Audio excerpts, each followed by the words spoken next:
बिहार और लोकतंत्र का एक लंबा संबंध रहा है। आपके लिए आज़ादी का क्या मतलब है? आज़ादी का मतलब यह है कि संविधान में जो बेसिक प्रोविजंस किए गए हैं वो अधिकार और वो कर्तव्य नागरिकों के बने रहे, उसमें कोई आमूलचूल परिवर्तन ना किया जाए। जिसने भी संविधान बनाया है वो आपने हमने नहीं बनाया है, वो 100 साल के सामाजिक राजनीतिक संघर्ष और समझ का नतीजा है। अमेंडमेंट्स होते रहेंगे, लेकिन जो उसकी मूल भावना है, उसमें जो प्रस्तावना है, उसमें छेड़छाड़ नहीं हो। वो आज़ादी का सबसे बड़ा जो मैनिफेस्टेशन है वो कॉन्स्टिट्यूशन है। चलाने वाला कोई भी हो, जो लेकिन उसको चलना है कॉन्स्टिट्यूशन के हिसाब से। वही तो जब आप आज़ाद हुए तो आपने अपना एक संविधान बनाया कि हम भारत के लोग। संविधान कैसे शुरू होता है? हम भारत के लोग, हम कांग्रेसी नहीं, हम भाजपाई नहीं, हम प्रशांत किशोर नहीं, हम गांधी नेहरू नहीं, हम भारत के लोग। हम लोगों ने अपने आप को गवर्न करने के लिए, लोकतांत्रिक तरीके से चलाने के लिए एक व्यवस्था बनाई है जिसका नाम है संविधान।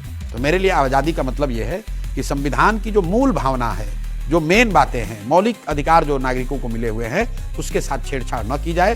वही तब तक हम लोग आज़ाद बने हुए हैं। आपके लिए आज़ादी का क्या मतलब है? आज़ादी में देश के नागरिकों को जो है संविधान ने हर अधिकार दिया गया, लेकिन आज भी कई ऐसे विचारधारा के लोग जो हैं जो देश के संविधान को नहीं मानते, देश के संविधान को वो बदलना चाहते हैं। लालू जी ने मानसिक गुलामी से लोगों को आज़ादी दिलाई।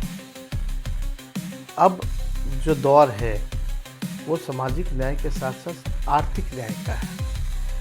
अब देश को सही मायने में अगर आज़ादी चाहिए, भ्रष्टाचार से, बेरोजगारी से, महंगाई से और बिहार के लोगों को खासतौर पे पलायन से आज़ादी चाहिए। तो जब तक इनसे हम आज़ादी नहीं पाएंगे तब तक हमारा देश आगे नहीं बढ़ सकता।